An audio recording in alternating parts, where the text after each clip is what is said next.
Hello everybody and welcome back to our channel. In today's video, we are going to give you a simple step-by-step guide on how to save a PowerPoint presentation to your flash drive. So if you're wondering how, in today's video, you may follow up these steps. So first step you can do is you can insert your flash drive. So when you insert your flash drive, you will be finding your flash drive in the section right here or wherever. Once you insert it, you will be getting a pop-up. So go ahead and insert your flash drive and wait for a few seconds for your computer to recognize it.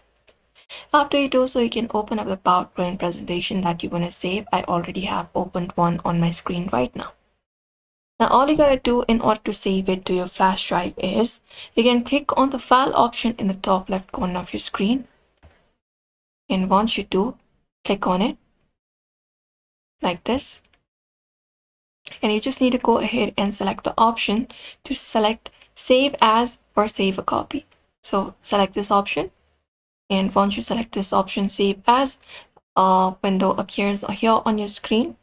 You can just go ahead and click on browse and select this option. You can select this PC or your computer or wherever you want to store it, and you can select your USB or flash drive from here.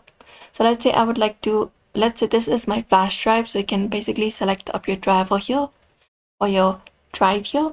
After that, you can type in your file name and you can save your PowerPoint presentation as you like. For me, I would like to add it as a PPTX form, and once you do so, all you gotta do is click on save option right here. Click on save, and once it is saved, you can just go and click on yes.